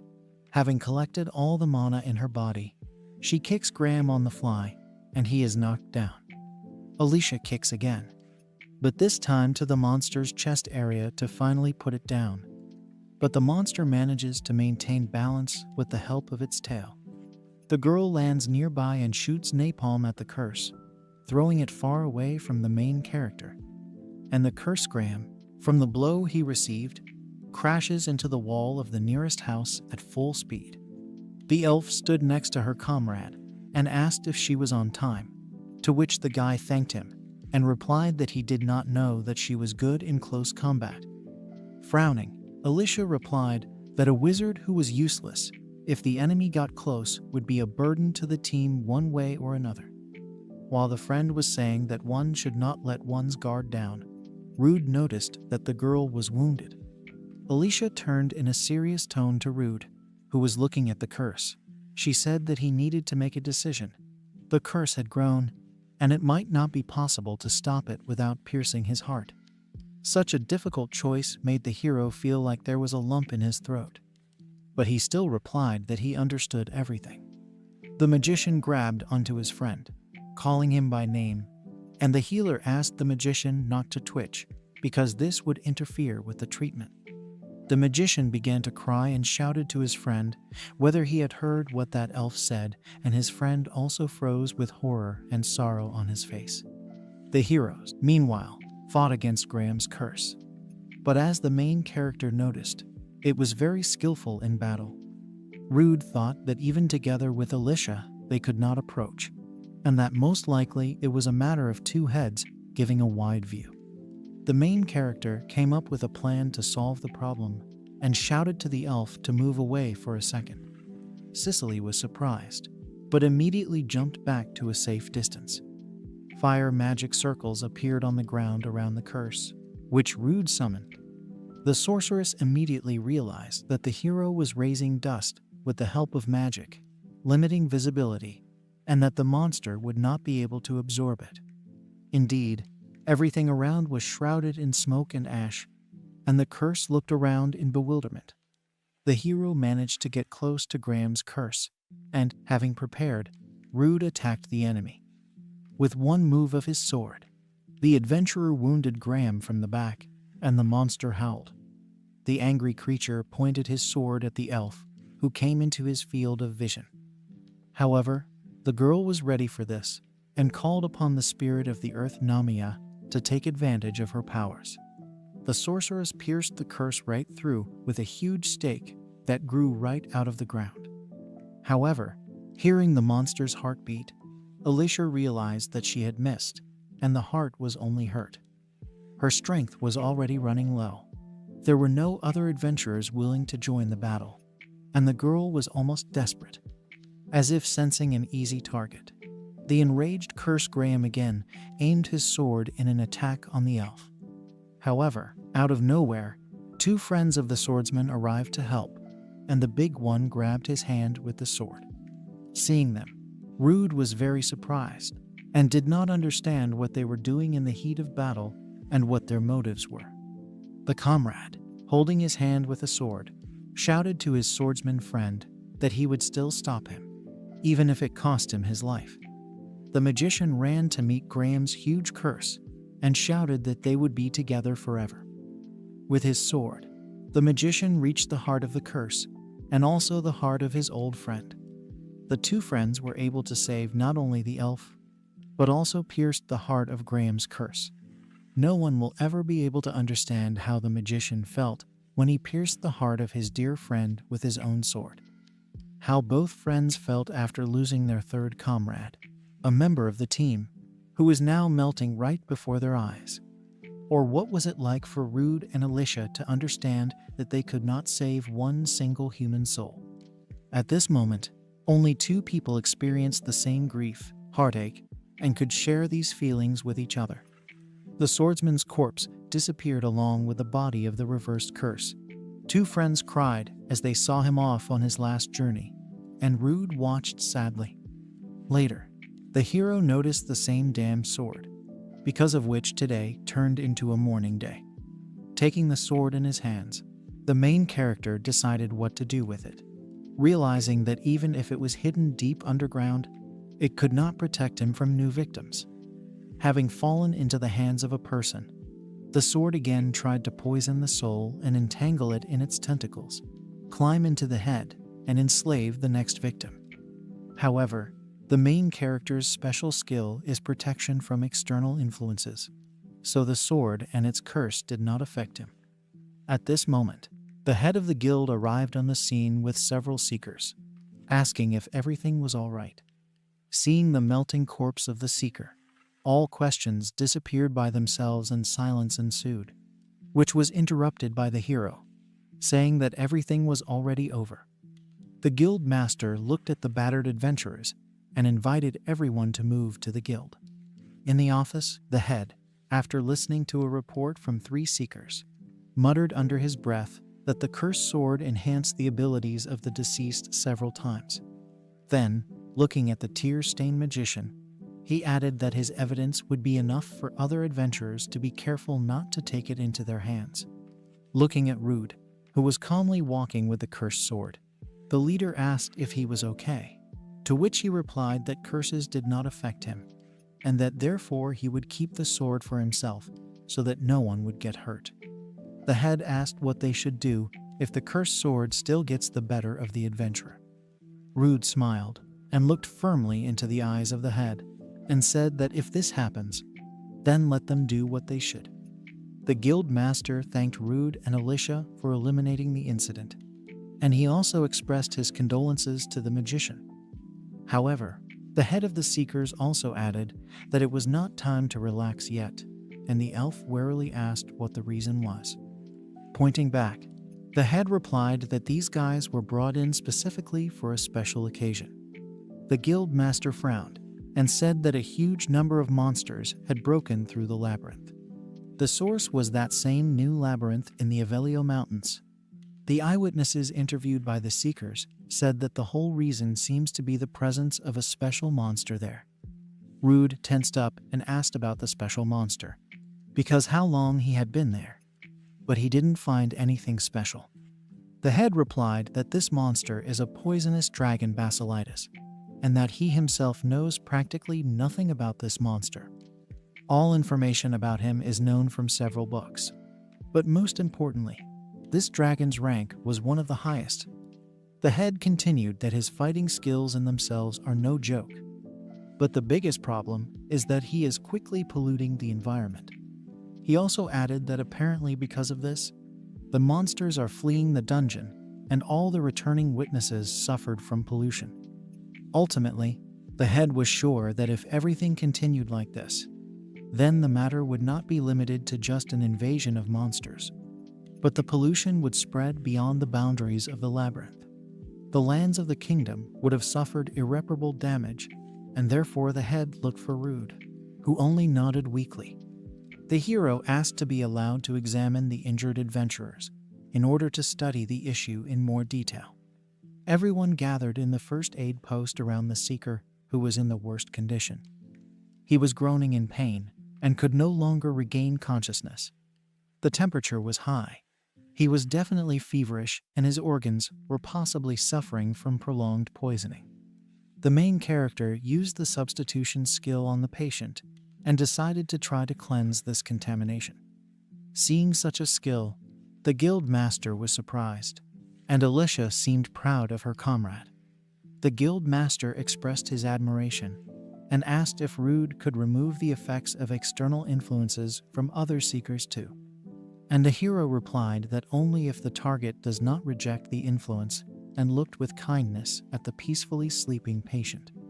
Rude turned to the head and said that in this case, only he and Alicia would deal with this poisonous dragon. One of the seekers became agitated and shouted that this was madness and suicide. The head looked sternly at Rude with an icy gaze and asked how he assessed his chances of success. The hero also calmly replied that the less he has to cleanse people, the easier it will be to achieve his goal. Afterwards, Rude added with a smile that the head himself knows that he is good in one-on-one fighting. The head thought about how brave his words sounded, took a deep breath and looked at the guy. A month ago, he could not even think that the one whom everyone calls an unclean swindler would become so necessary for everyone. Placing his hand on the guy's shoulder, the guild master agreed to Rude's conditions and allowed them to go just the two of them against the poisonous Bilicite dragon. The full moon illuminated the night streets of the border town of Bologna, providing a charming atmosphere for heart-to-heart conversations. A team of Rude and Alicia was walking down the street, and the guy said that they needed to get a good night's sleep before the mission. The girl turned to her partner and asked how he thought they would definitely cope together, to which the guy replied that he would not be able to use his powers to the fullest with strangers. The hero apologized for dragging her into this story without even consulting. He was suddenly overcome by a feeling of guilt that his friend constantly had to embarrass herself because of his nature of power. The elf laughed and asked what kind of nonsense he was talking about, because if he had gone there alone without her, she would definitely have soaped his head and been offended. The couple rejoiced and jumped up and shouted along the night streets that they were a team and the two of them were enough to cope with anything. But a difficult test lay ahead of them.